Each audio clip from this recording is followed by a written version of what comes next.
짐 싸서 나가. 우리 아들한테는 네가 필요 없어. 저 몰래 상간녀를 집으로 불러 청소까지 시킨 시어머니는 며느리가 순순히 짐을 싸는 걸 보며 속으로 쾌재를 불렀겠죠. 그런데 그 말이 끝나고 10분 뒤 그 방에서 무릎 꿇고 운 건 시어머니였어요. 쫓아낸 사람이 울고 쫓겨난 사람이 웃는 상황이었습니다. 대체 그 10분 동안 무슨 일이 있었던 걸까요? 지금부터 직접 들어보시겠습니다.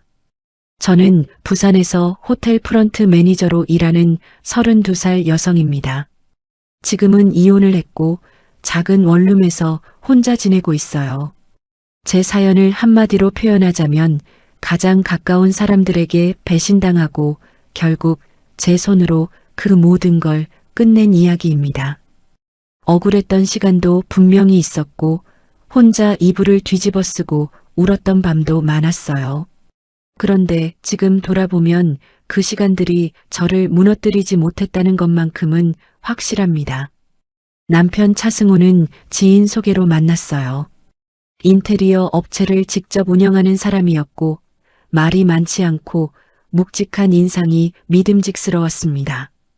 연애하는 3년 동안 심하게 다툰 기억이 없었고 서로 잘 맞는다는 생각에 자연스럽게 결혼까지 이어졌어요. 시어머니는 처음 뵀을 때만 해도 정말 따뜻한 분이셨습니다. 상견례 자리에서 제 손을 꼭 잡으시며 아들 옆에 있어줘서 고맙다고 하셨어요. 그 말이 진심처럼 느껴졌고 저도 시댁에 잘 해드려야겠다는 마음이 생겼습니다. 그런데 신혼여행에서 돌아오자마자 분위기가 조금씩 달라졌어요. 처음엔 아주 작은 것들이었습니다. 예고 없이 집에 찾아오시는 횟수가 늘더니 냉장고 속을 들여다보고 한마디씩 하시는 일이 잦아졌어요. 호텔 프런트는 교대 근무가 기본이라 이른 출근과 늦은 퇴근이 번갈아 반복됩니다. 그걸 아시면서도 시어머니는 집안일은 며느리 몫이라는 생각이 확고하셨어요. 제가 늦게 들어오는 날이면 아들 저녁은 어떻게 하려고 하냐는 말씀이 꼭 따라왔습니다. 남편도 결혼 전과는 달라졌어요. 연애할 때는 집안일을 함께 하자고 먼저 말하던 사람이었는데 어머니가 자주 드나들면서부터는 언제 그런 말을 했냐는 듯 손을 놓기 시작했습니다. 퇴근하면 소파에 기대어 핸드폰을 보는 게 일상이 되었고 어머니 앞에서는 집안일에 서툰 척까지 했어요. 저 혼자 계속 무언가를 해야 하는 사람이 되어가고 있었습니다. 그 무렵 친정아버지가 갑자기 쓰러지셨어요. 검사 결과 큰 수술이 필요하다는 말을 들었을 때 머릿속이 하얘졌습니다. 일을 쉴 수 있는 상황도 아니었고 퇴근 후 병원에 들르는 것 말고는 달리 방법이 없었어요. 남편에게 사정을 얘기했더니 그러라고 했습니다. 아버지 수술 날짜 잡혔어. 당분간 퇴근하고 병원 들렀다 올게. 알겠어. 어쩔 수 없지 뭐. 딱 거기까지였어요. 그 이후로 함께 병원에 가자는 말은 한 번도 없었고 아버지 안부를 먼저 물어본 적도 없었습니다. 오히려 제가 병원에 다녀오는 날이 늘수록 집에 소홀하다는 눈치를 노골적으로 줬어요. 시어머니 역시 친정일은 친정에서 알아서 해야 한다는 식으로 말씀하셨습니다. 저는 그때마다 꾹 참았어요. 아버지 수술이 끝나기 전까지는 어떻게든 조용히 지내고 싶었으니까요. 그런데 제가 밖에서 버티는 동안 집안에서는 제가 전혀 알지 못하는 일들이 조용히 쌓여가고 있었습니다. 이상하다는 느낌이 처음 든 건 남편의 퇴근 시간이 달라지면서부터였어요. 원래 인테리어 업체 일이 현장 상황에 따라 들쭉날쭉하긴 했지만 그래도 어느 정도 패턴이 있었습니다. 그런데 어느 순간부터 밤 10시가 넘어도 집에 들어오지 않는 날이 부쩍 늘었어요. 처음엔 현장이 바쁜가 보다 했습니다. 사업하는 사람이니 바쁜 시기가 있을 수 있다고 생각했어요. 그런데 이상한 건 태도였습니다. 늦게 들어와서 피곤하다면서도 핸드폰은 손에서 놓지 않았어요. 화장실에 갈 때도 심지어 잠자리에 들 때도 핸드폰을 뒤집어 놓거나 꼭 쥐고 있었습니다. 저와 눈이 마주치면 괜히 화면을 끄는 게 한두 번이 아니었어요. 예전엔 그러지 않았던 사람이었습니다. 말수도 눈에 띄게 줄었어요. 집에 들어와도 간단히 씻고 누워버리는 날이 대부분이었고 제가 말을 걸어도 단답형으로만 대꾸했습니다. 부부 사이에 어색한 공기가 흐르기 시작했어요. 저는 아버지 병원 일로 지쳐 있었기 때문에 처음엔 그냥 서로 피곤한 시기라고 넘겼습니다. 그러던 어느 날이었어요. 퇴근 후 병원에 들렀다가 예상보다 일찍 집에 들어왔는데 현관에 낯선 향수 냄새가 났습니다. 여자 향수였어요. 처음 맡아보는 냄새였는데 거실까지 은은하게 퍼져 있었습니다. 남편은 소파에 앉아 아무렇지 않게 TV를 보고 있었어요. 오늘 현장에 누구 왔어? 왜 갑자기? 냄새가 나서. 남편은 잠깐 멈칫하더니 현장 미팅이 있었다고 했습니다. 직원들이 다녀갔다고요. 저는 더 묻지 않았어요. 그런데 그날 이후로 저도 모르게 신경이 곤두서기 시작했습니다. 며칠 뒤 남편이 출장을 간다고 했어요. 결혼하고 나서 단 한 번도 없었던 일이었습니다. 남편 업종 특성상 출장이 필요한 경우가 거의 없다는 걸 저도 알고 있었어요. 그래서 의아했지만 남편이 회사 공문 비슷한 걸 보여줬고 저는 일단 믿기로 했습니다. 잘 다녀오라고 했어요. 그런데 남편이 집을 비운 그날 밤 저는 우연히 남편 서재에 들어갔다가 노트북 화면이 켜져 있는 걸 발견했습니다. 로그인이 된 채로 메신저 창이 열려 있었어요. 처음엔 닫으려고 했습니다. 그런데 화면 속 이름 하나가 눈에 걸렸어요. 내용을 보는데 오래 걸리지 않았습니다. 짧은 문장들이었지만 그 안에 담긴 내용은 명확했어요. 출장이 아니었습니다. 같은 업계에서 일하는 여자와 함께 여행을 간 거였어요. 대화 내용 속 날짜를 거슬러 올라가 보니 두 사람이 만나기 시작한 건 제가 생각한 것보다 훨씬 오래전이었습니다. 아버지가 입원하시기도 전이었어요. 손이 떨렸습니다. 노트북을 덮고 나서 한동안 그 자리에 앉아 있었어요. 울고 싶었는데 눈물이 나오지 않았습니다. 대신 머릿속이 아주 차갑게 가라앉는 기분이었어요. 그 순간 저는 한 가지를 결심했습니다. 지금 당장 남편에게 따지지 않겠다고요. 알면서도 모르는 척하기로 했습니다. 그리고 그날부터 조용히 준비를 시작했어요. 모른 척하기로 결심한 뒤부터 저는 완전히 다른 사람이 되었습니다. 겉으로는 아무것도 모르는 아내였고 속으로는 하나씩 차곡차곡 쌓아가는 사람이었어요. 감정을 드러내면 안 된다는 걸 알고 있었습니다. 울거나 따지는 순간 남편은 증거를 지워버릴 테니까요. 제일 먼저 한 건 남편 차에 달린 블랙박스를 확인하는 거였어요. 남편이 잠든 새벽에 조용히 주차장으로 내려갔습니다. 손이 떨렸지만 정신을 붙잡았어요. 블랙박스 메모리 카드를 꺼내 노트북에 연결했더니 날짜별로 영상이 저장되어 있었습니다. 출장을 갔다던 그 주말 영상부터 확인했어요. 영상 속 조수석에는 낯선 여자가 앉아 있었습니다. 차 안에서 나누는 대화 소리까지 고스란히 담겨 있었어요. 두 사람이 주고받는 말투는 누가 봐도 연인 사이였습니다. 저는 그 영상을 보면서도 표정 하나 흔들리지 않으려고 이를 악물었어요. 필요한 구간만 골라 따로 저장해 두고 메모리 카드를 제자리에 가져다 놨습니다. 그 다음은 핸드폰이었어요. 남편이 깊이 잠든 날을 골라 조심스럽게 확인했습니다. 메신저 대화는 중간중간 지운 흔적이 있었지만 남은 내용만으로도 충분했어요. 대화창을 훑어 내려가다 보니 유독 자주 등장하는 이름 하나가 눈에 걸렸습니다. 강하연이라는 이름이었어요. 프로필 사진을 눌러보니 앳된 얼굴의 여자였고 대화 내용을 거슬러 올라가 보니 남편 업체에서 프리랜서로 일하는 인테리어 디자이너였습니다. 나이는 26이었어요.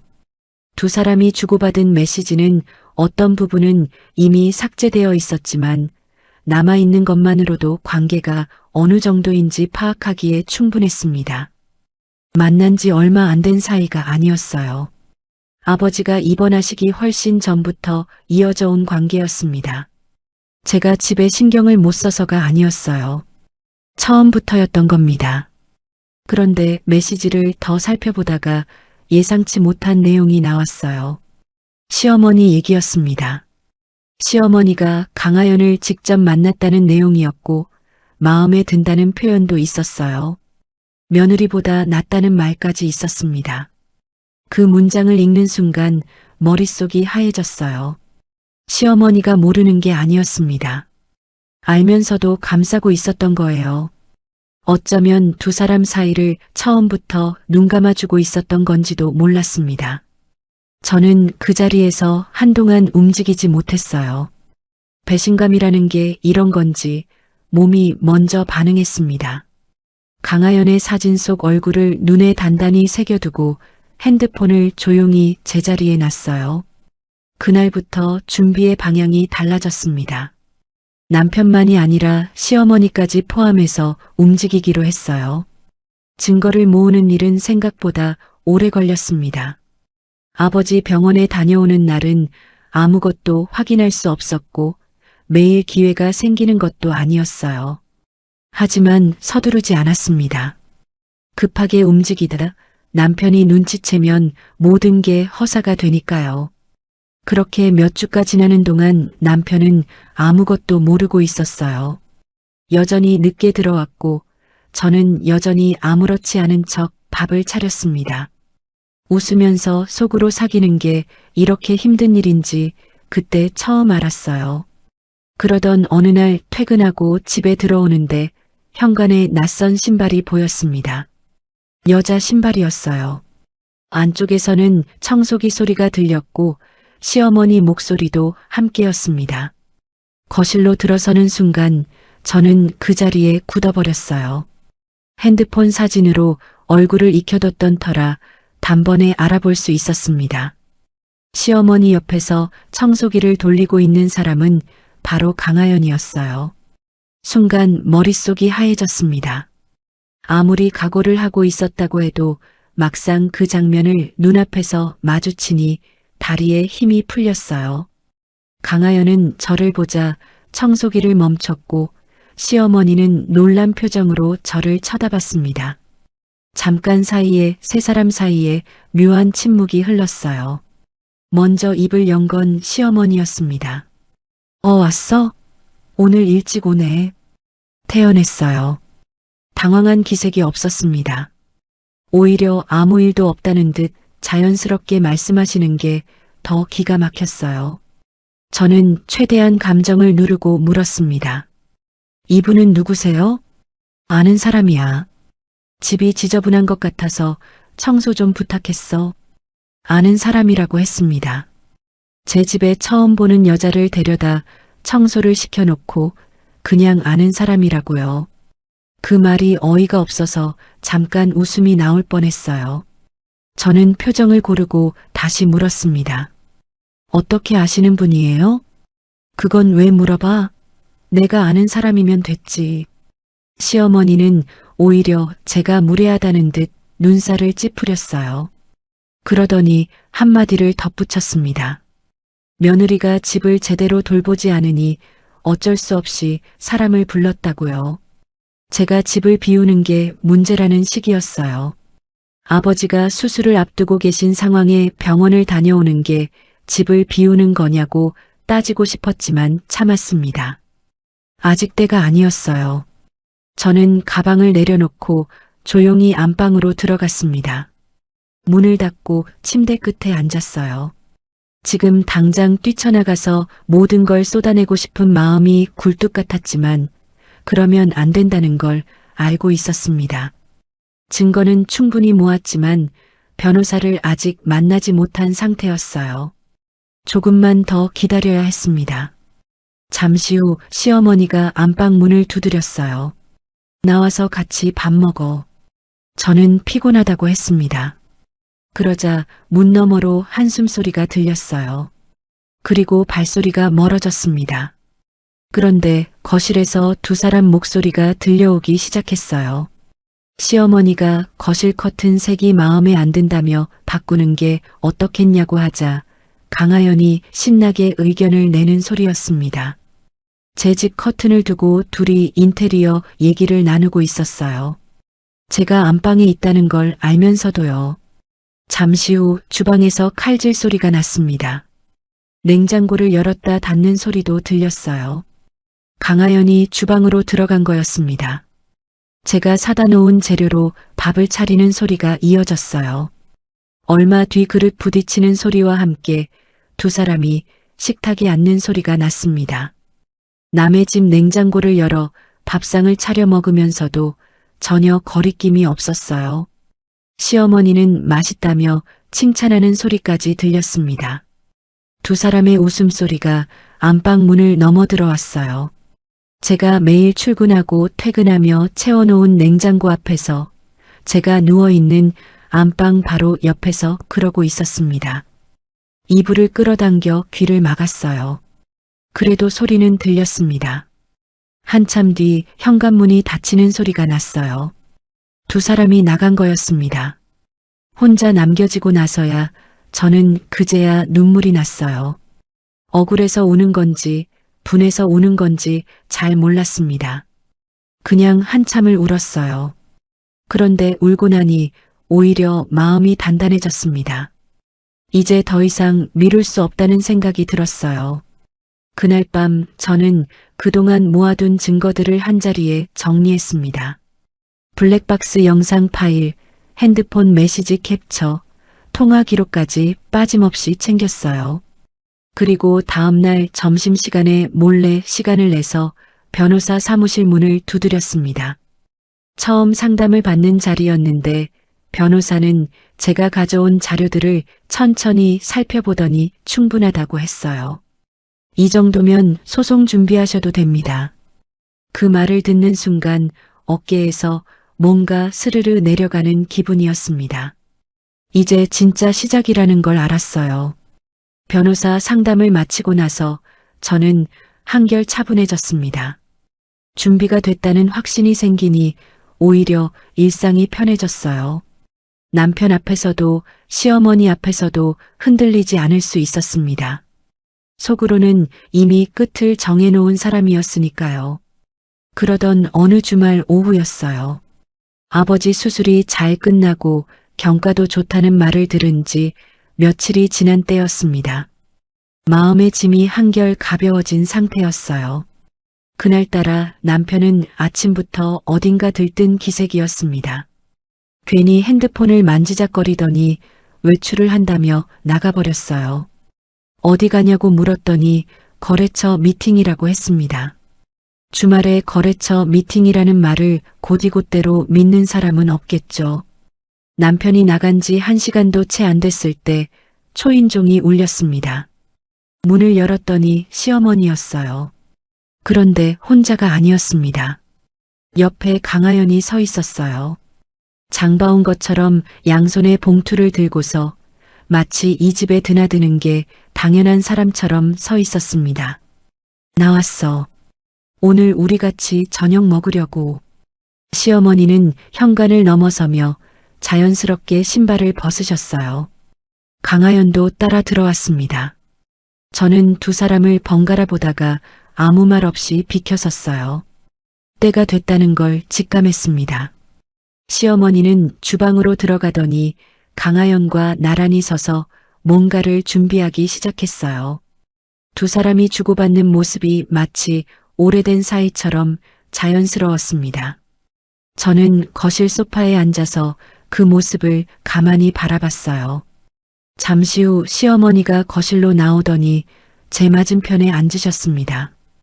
그리고 말씀을 꺼내셨어요. 처음엔 애둘러 말씀하시더니 점점 본론으로 들어왔습니다. 며느리가 집을 잘 돌봐야 남편이 밖에서 흔들리지 않는다는 말이었어요. 제가 아버지 병간호에 시간을 쏟는 동안 남편이 얼마나 외로웠겠냐는 말도 하셨습니다. 결국 이 모든 게 제 탓이라는 거였어요. 저는 잠자코 듣고만 있었습니다. 그러자 시어머니는 목소리를 높이셨어요. 이렇게 살 거면 차라리 정리하는 게 낫지 않겠냐고 하셨습니다. 이혼이라는 말을 직접 꺼내셨어요. 그러면서 강하연 쪽을 힐끗 보셨습니다. 무슨 의도인지 모를 사람이 없었어요. 저는 그 말을 듣고 잠시 아무 말도 하지 않았습니다. 그러다 천천히 입을 열었어요. 그러죠 뭐. 시어머니가 눈을 동그랗게 뜨셨습니다. 제가 순순히 받아들일 거라 생각 못 하셨던 거예요. 저는 자리에서 일어나 안방으로 들어갔습니다. 미리 챙겨둔 가방을 꺼냈어요. 필요한 것들은 이미 며칠 전부터 조금씩 빼두었던 터라 오래 걸리지 않았습니다. 가방을 들고 거실로 나오자 시어머니가 어이없다는 얼굴로 쳐다봤어요. 너 지금 진짜 나가려고? 나가라고 하셨잖아요. 저는 웃으며 현관으로 걸어갔습니다. 뒤에서 시어머니가 뭐라고 소리치셨지만 귀에 들어오지 않았어요. 문을 닫고 엘리베이터 버튼을 눌렀습니다. 심장이 두근거렸지만 손은 떨리지 않았어요. 이제 시작이었습니다. 엘리베이터를 타고 내려오면서 바로 전화를 걸었습니다. 변호사였어요. 미리 이야기를 해둔 터라 상황을 간단히 설명했더니 곧바로 움직이겠다고 했습니다. 저는 아파트 단지 입구 벤치에 앉아서 기다렸어요. 가방을 무릎 위에 올려놓고 하늘을 올려다봤습니다. 이상하게도 마음이 고요했어요. 두렵지 않았습니다. 10분쯤 지났을까요? 변호사가 도착했어요. 서류 가방을 든 채 저한테 가볍게 고개를 끄덕였습니다. 저는 자리에서 일어나 함께 엘리베이터를 탔어요. 올라가는 동안 아무 말도 하지 않았습니다. 문이 열리고 현관 앞에 섰을 때 저는 초인종 대신 열쇠를 꺼냈어요. 제 집이었으니까요. 문이 열리자 거실에서 시어머니와 강하연이 나란히 앉아 있는 게 보였습니다. 두 사람은 저와 함께 들어온 낯선 사람을 보고 굳어버렸어요. 변호사가 먼저 입을 열었습니다. 차승호 씨 어머니 되십니까? 며느리분의 담당 변호사입니다. 시어머니 얼굴이 순식간에 굳었어요. 강하연은 소파에서 일어나지도 못하고 그 자리에 얼어붙었습니다. 변호사는 서류 가방을 열더니 준비해온 서류를 테이블 위에 올려놓았어요. 그동안 제가 모아온 증거들을 바탕으로 정리한 자료였습니다. 블랙박스 영상, 메신저 캡처, 통화 기록까지 빠짐없이 담겨 있었어요. 시어머니는 서류를 내려다보다가 고개를 들었습니다. 이게 다 뭐야? 어머님께서도 아들분의 외도 사실을 인지하고 계셨던 정황이 확인됩니다. 혼인 파탄에 대한 책임이 남편분께만 있는 게 아니라는 뜻이에요. 변호사의 말이 끝나자 시어머니 얼굴이 하얗게 질렸어요. 옆에 앉은 강하연도 마찬가지였습니다. 저는 두 사람 맞은편에 조용히 앉았어요. 아무 말도 하지 않았습니다. 변호사가 대신 설명해주고 있었으니까요. 위자료 청구 대상은 3명이었습니다. 남편 강하연 그리고 시어머니였어요. 아들의 외도를 알면서도 묵인했을 뿐 아니라 상대 여성을 직접 집으로 데려온 정황까지 증거로 남아있다고 했습니다. 시어머니는 그제야 목소리를 높이기 시작했어요. 아니, 나는 그냥 아는 사람 데려온 것뿐이고 아들 일은 내가 어떻게 알아? 어머님과 아드님 사이 메시지 내용도 확인이 됩니다. 그 한마디에 시어머니는 입을 다물었어요. 강하연은 고개를 숙인 채 아무 말도 하지 못했습니다. 거실 안이 조용해졌어요. 그때 현관문이 열렸어요. 남편이었습니다. 거래처 미팅이라던 사람이 생각보다 일찍 돌아온 거였어요. 문을 열고 들어서던 남편은 그 자리에 선 채로 굳어버렸습니다. 시어머니, 강하연 변호사, 그리고 저까지 한 공간에 있는 걸 보고 얼굴이 창백해졌어요. 저는 남편을 보며 조용히 말했습니다. 잘 됐다. 같이 들어. 남편은 아무 말도 하지 못했어요. 변호사가 다시 한번 차분하게 상황을 설명했습니다. 남편은 손으로 머리를 감싸 쥐었어요. 그러더니 살 길을 찾겠다는 듯 시어머니 쪽을 바라보며 어머니가 먼저 강하연을 집에 데려온 거라고 했습니다. 책임을 떠넘기려는 게 뻔히 보였어요. 그 말을 들은 시어머니 표정이 굳었습니다. 변호사가 청구 예정 금액을 구체적으로 언급하는 순간 시어머니는 더 이상 버티지 못했어요. 본인도 위자료를 내야 한다는 현실이 비로소 실감된 건지 그 자리에 주저앉아 오열하기 시작했습니다. 그토록 큰 소리치던 분이었는데 막상 현실 앞에서는 한없이 작아졌어요. 저는 그 모습을 보면서 아무런 감정이 올라오지 않았습니다. 분하지도 슬프지도 않았어요. 그냥 이제 끝이구나 싶었습니다. 오래 참아온 시간이 비로소 마무리되는 기분이었어요. 저는 가방을 들고 조용히 그 집을 나왔습니다. 뒤를 돌아보지 않았어요. 집을 나온 그날 밤은 근처 호텔에서 묵었습니다. 오래 있을 건 아니었고 며칠 안에 따로 방을 구할 생각이었어요. 짐을 풀고 침대에 누웠는데 이상하게 잠이 잘 왔습니다. 몇 달 만에 처음으로 아무 소리도 들리지 않는 곳에서 혼자 숨을 쉬는 기분이었어요. 그게 그렇게 편할 수가 없었습니다. 소송은 예정대로 진행됐어요. 남편은 처음에 합의를 요구했습니다. 변호사를 통해 연락이 왔는데 터무니없는 조건이었어요. 저는 거절했습니다.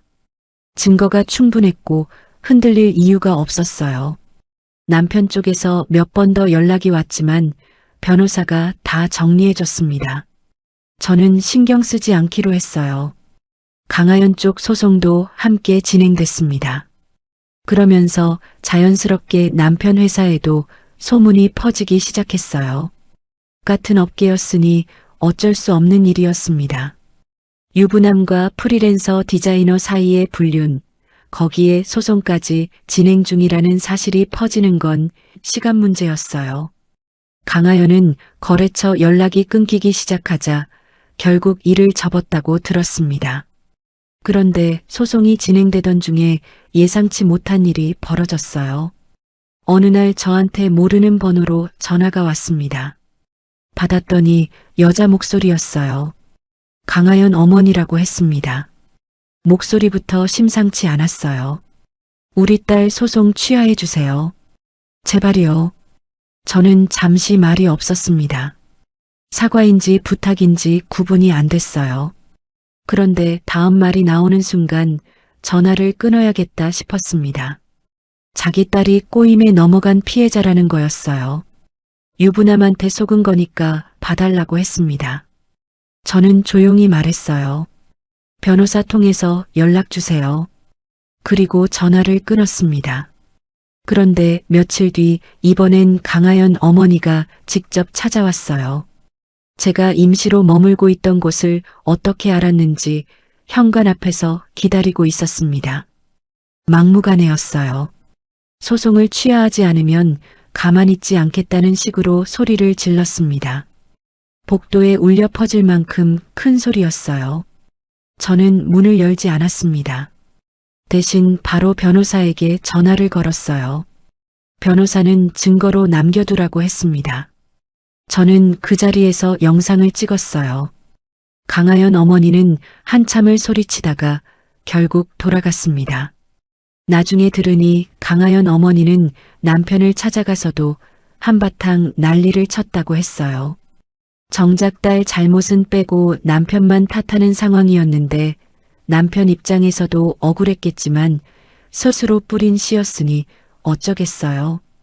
두 사람이 서로를 탓하는 사이 소송은 조용히 진행됐습니다. 시어머니는 소송이 시작된 뒤로 연락이 뚝 끊겼어요. 처음엔 몇 번 문자가 왔는데 변호사 통해서 연락하라고 했더니 그 이후로는 아무 말이 없었습니다. 큰 소리 치던 분이 맞나 싶을 정도였어요. 판결이 나기까지 생각보다 오래 걸리지 않았습니다. 증거가 워낙 명확했으니까요. 남편은 끝까지 버티다가 결국 도장을 찍었어요. 저는 그날 변호사 사무실에서 서류를 받아들고 나오면서 딱 한 가지 생각만 했습니다. 이제 진짜 내 인생을 살 수 있겠구나 하고요. 이혼 후 저는 회사 근처에 작은 원룸을 얻었습니다. 친정 부모님은 함께 살자고 하셨지만 괜히 걱정 끼치고 싶지 않았어요. 혼자 살아보는 게 처음이었는데 생각보다 나쁘지 않았습니다. 아무도 눈치 볼 필요가 없었고 퇴근하고 돌아오면 그냥 제 공간이 기다리고 있었어요. 그 단순한 사실이 그렇게 편안할 수가 없었습니다. 아버지는 수술 후 경과가 좋아서 지금은 한 달에 한 번 외래 진료만 다니고 계세요. 그 소식을 들었을 때 얼마나 마음이 놓이던지 모릅니다. 힘든 시간 동안 버틸 수 있었던 건 아버지가 나아지실 거라는 믿음 때문이었어요. 부모님 두 분 다 건강하게 지내고 계시니 저는 그것만으로도 충분했습니다. 호텔 일은 여전히 계속하고 있어요. 교대 근무에 야근도 있지만 이상하게 예전보다 훨씬 가볍게 느껴집니다. 퇴근하고 집에 돌아와서 눈치 볼 사람이 없으니 몸은 피곤해도 마음이 편한 거예요. 직장 동료들은 요즘 얼굴이 좋아졌다고 했습니다. 저도 그런 것 같았어요. 그렇게 일상을 되찾아가던 어느 날이었습니다. 퇴근길에 낯익은 사람과 마주쳤어요. 전 남편이었습니다.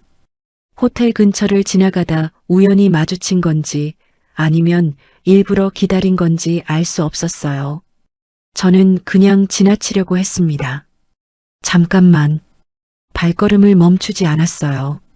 그러자 전 남편이 제 앞으로 돌아왔습니다. 얼굴이 많이 수척해 보였어요. 예전보다 훨씬 초라해 보였습니다. 할 말 없어. 비켜줘. 잠깐만, 딱 1분만. 저는 시계를 봤습니다. 그리고 팔짱을 꼈어요. 전 남편은 한동안 말을 잇지 못했습니다. 그러더니 결국 꺼낸 말이 후회한다는 거였어요. 그때로 돌아갈 수 있다면 절대 그런 선택을 하지 않겠다고 했습니다. 목소리가 떨렸어요. 저는 잠자코 들었습니다. 예전이었다면 그 말에 흔들렸을 거예요. 그런데 이상하게 아무런 감흥이 없었습니다. 측은하지도 않았고 분하지도 않았어요. 그냥 모르는 사람의 이야기를 듣는 기분이었습니다. 다 들었어. 이제 됐지? 전 남편은 고개를 들지 못했어요. 저는 가방을 고쳐 메고 말했습니다. 다음엔 나타나지 마. 볼 일 없으니까. 그리고 그냥 걸어갔어요. 뒤를 돌아보지 않았습니다. 한 블록쯤 걸었을 때 바람이 불어왔어요. 시원했습니다. 이상하게 그 순간 눈물이 날 것 같았는데 나오지는 않았어요. 대신 발걸음이 가벼워졌습니다. 나중에 소식을 들으니 전 남편은 결국 이직을 했다고 했어요. 소문이 퍼진 업계에서 버티기 어려웠던 모양이었습니다. 강하영과는 이미 연락이 끊겼다고도 했어요. 시어머니와도 사이가 예전 같지 않다는 말도 들렸습니다. 그게 제가 바란 건 아니었지만 그렇다고 안타깝지도 않았어요. 각자 뿌린 대로 거두는 것뿐이었습니다. 저는 지금 꽤 괜찮습니다. 재혼 생각은 없어요. 주변에서 아직 젊은데 왜 혼자 사냐고 하지만 지금 이 삶이 나쁘지 않거든요. 오히려 좋습니다. 아침에 눈을 떴을 때 오늘 하루를 온전히 제 마음대로 쓸 수 있다는 게 이렇게 소중한 건지 그때는 몰랐어요. 살면서 가장 힘들었던 시간이 결국 저를 가장 단단하게 만들어줬습니다. 그 시간이 없었다면 지금의 제가 없었을 거예요. 억울하고 분했던 날들도 혼자 이불 속에서 울었던 밤들도 다 지나고 나니 결국 제 편이 되어줬습니다. 끝까지 들어주셔서 감사해요. 여러분도 지금 힘든 시간을 보내고 있다면 반드시 끝이 온다는 것만 기억하셨으면 합니다. 저도 그랬으니까요. 여기까지 들어주신 여러분 정말 감사합니다. 오늘 사연 속 주인공은 가장 믿었던 사람들에게 배신을 당했습니다. 그것도 한 명이 아니라 남편과 시어머니 두 사람 모두에게요. 억울하고 무너질 것 같은 상황에서도 그녀가 선택한 건 울부짖는 것도 당장 맞서 싸우는 것도 아니었습니다. 조용히 준비하고 때를 기다리는 것이었어요. 감정이 앞서면 놓치는 것들이 있습니다. 하지만 이성이 앞서면 얻을 수 있는 것들이 생겨요. 오늘 사연이 저한테는 그 사실을 다시 한번 일깨워주는 이야기였습니다. 혹시 지금 이 영상을 보시는 분들 중에 비슷한 상황에 처해 계신 분이 있다면 오늘 사연 속 주인공처럼 절대 자신을 탓하지 마셨으면 해요. 잘못한 사람이 대가를 치르는 것, 그게 순서입니다. 억울한 일을 당했을 때 가장 강한 무기는 분노가 아니라 준비라는 걸 오늘 사연이 잘 보여주고 있는 것 같습니다. 공감이 되셨다면 구독과 좋아요 부탁드립니다. 다음에도 이렇게 살아있는 이야기로 찾아올게요. 감사합니다.